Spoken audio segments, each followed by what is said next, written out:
Sekarang kita masuk tentang gelombang stasioner ujung terikat. Nah, tadi kan misal kita sudah bahas ya, nanti kita belajar tentang gelombang stasioner ujung terikat, kemudian gelombang stasioner ujung bebas. Ujung terikat kira-kira gambarnya seperti ini ya. Berarti ada seutas tali. Dia ujung satunya diikatkan dengan sebuah batang, kayak gitu. Satunya lagi dipegang nih dengan tanganmu, misalkan. Nah, tanganmu ini menggetarkan gelombangnya ke atas dan ke bawah, sehingga membentuk gelombang berwarna biru. Nah, nanti ketika mereka sudah sampai di ujung sini, akan terjadi pemantulan gelombang. Jadi ada gelombang pantulnya, arahnya ke kiri. Nah, ibaratkan persamaan gelombang datangnya itu Y sama dengan A sin KX min omega T. Kemudian persamaan gelombang pantulnya adalah A sin KX plus omega T. Loh, Miss, bedanya apa? Kok yang ini negatif, yang ini positif? Ya, jadi kalau di persamaan gelombang, kalau tandanya itu negatif, dia berarti arah rambat gelombangnya ke kanan. Ya, gelombang datangnya kan ke kanan nih arahnya. Perambatannya kan ke kanan ya, ke kanan. Nah, kalau tandanya plus, dia itu menunjukkan bahwa arah rambatnya itu ke kiri. Jadi gelombang pantulnya itu merambatnya ke kiri. Begitu. Nah, sama, kita gunakan lagi prinsip superposisi. Berarti kan penjumlahan dari persamaan gelombang datang dan gelombang pantulnya ya. Nah, ini nanti kalau kita operasikan dengan menggunakan trigonometri ya, identitas trigonometri, nanti kita peroleh lagi. Persamaannya adalah Y sama dengan 2A sin KX cos omega T. Nah, dari sini yang menjadi amplitudonya adalah 2A sin KX-nya. Jadi amplitudonya itu 2A sin KX. Ini harus diingat-ingat ya, kalau perlu dicatat. Nah, untuk jarak simpul dari ujung terikat, simpul itu saat di mana amplitudonya bernilai 0 ya. Nah, jarak simpulnya bisa dihitung dengan rumusan ini. X sama dengan 2N seperempat lambda. Dengan N-nya dari 0, 1, 2, dan seterusnya. Ini dalam kata lain, berarti jarak simpulnya itu kelipatan genap dari seperempat lambda. Kalau jarak perutnya, dia adalah kelipatan ganjil dari seperempat lambda. Ya, kelipatan ganjil tadi 2N plus 1. Nah, sekarang ada contoh soal.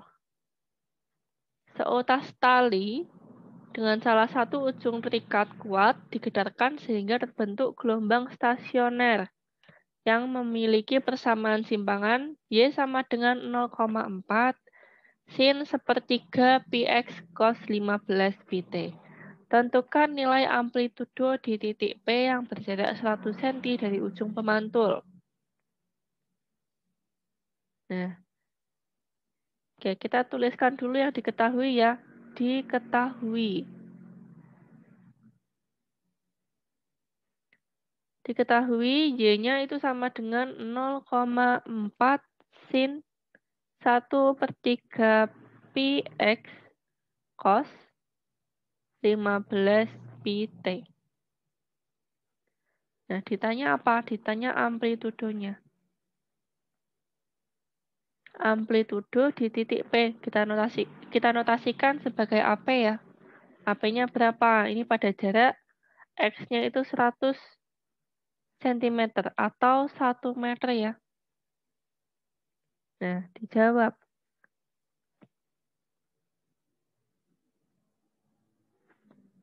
AP itu sama dengan 0,4 sin 1/3 Px. Ya, kalau kalian tadi ingat amplitudonya itu bagian sininya, bagian depannya. Jadi sebelumnya nilai cos.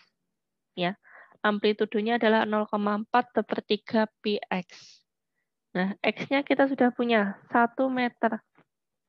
Berarti di sini 0,4 sin 1/3 pi ya, 1/3 pi dikali 1. Nah, kali satunya tidak saya tulis. 1/3 pi berarti sekitar 60 derajat ya. Sin 60 derajat itu berapa? Sin 60 derajat. Sin 60 derajat adalah setengah akar 3. Berarti 0,4 dikali setengah akar 3. Maka ketemu nanti AP-nya adalah 0,2 akar 3. Satuannya apa? Karena ini satuannya dalam meter, jadi kita tuliskan ya dalam meter. Karena ini kan tadi kita pakainya dalam meter. Oke. Nah, terakhir kita bahas tentang gelombang stasioner ujung bebas. Sorry, ini harusnya bebas. Nanti diganti saja ya. Ini ganti saja bebas. Ujung bebas. Nah, bedanya apa Miss sama yang tadi Miss gambarnya? Kalau tadi ujungnya diikat. Jadi diikat ya, ujungnya yang sini tidak bisa kemana-mana. Nah, kalau ujung bebas, ini ibaratkan talinya itu dihubungkan dengan sebuah ring. Ringnya dimasukkan ke dalam batang. Jadi nanti dia bisa bergerak ujungnya ini. Ujungnya ini tidak diikat tapi dia bisa bergerak ke atas, ke bawah. Mengikuti gelombangnya. Nah, mirip-mirip ya. Persamaan gelombang datangnya kita pakai Y1 sama dengan A sin KX min omega T. Kemudian untuk persamaan gelombang pantulnya adalah Y2 min A sin KX plus omega T. Nah, ini untuk alasan kenapa kok ini min. Karena nanti kaitannya dengan apa ya? Dengan fasenya ya. Kemudian dengan prinsip superposisi itu bisa kita gunakan Y1 plus Y2. Jadi tinggal dijumlah saja gelombang datang dan gelombang pantulnya. Ini A sin KX min omega T dikurangi sin KX plus omega T. Nanti akan ketemu hasil akhirnya adalah Y sama dengan 2A cos KX sin omega T. Ya. Kemudian amplitudo gelombangnya adalah 2A cos KX. Nah, kalau tadi di gelombang stasioner ujung terikat, kita pakainya yang sin ya. Nah, sekarang kita pakainya yang cos. Nah, nanti dilihat lagi untuk perbedaannya. Nah, untuk jarak simpulnya, ini kebalikan dari ujung terikat ya. Jarak simpulnya, dia pakainya yang kelipatan ganjilnya. Jadi, kelipatan ganjil dari 1/4 lambda. Kalau jarak perutnya, dia pakai kelipatan genap dari 1/4 lambda. Oke, langsung ke contoh soal. Gelombang stasioner ujung bebas memiliki persamaan simpangan Y sama dengan 0,6 cos 3X sin 12 pt. Tentukan kelajuan gelombang stasioner tersebut. Nah, ini kita tuliskan dulu yang diketahui.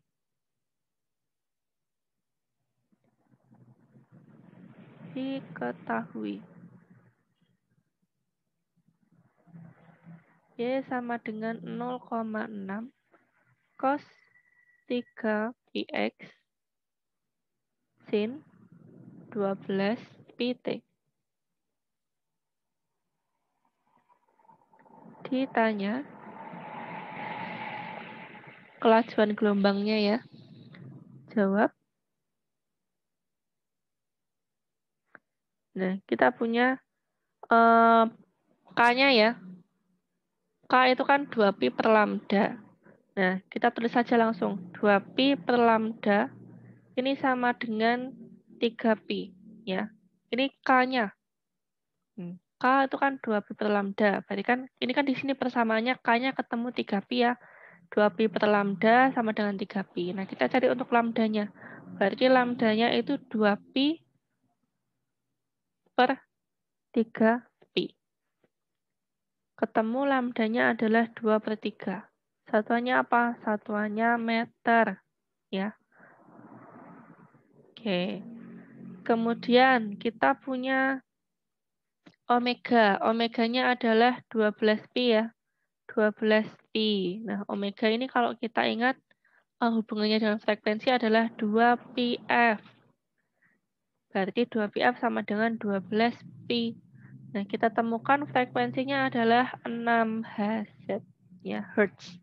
Atau 6 per sekon, 1 per sekon. Kemudian untuk kecepatannya atau kelajuan gelombang stasionernya. Ya kan V sama dengan lambda dikali F ya. Lambda dikali F. Lambdanya adalah 2/3, frekuensinya adalah 6. Berarti nanti ketemu kelajuan gelombangnya adalah 4 meter per sekon. Sudah. Oke, terima kasih untuk pembelajaran hari ini.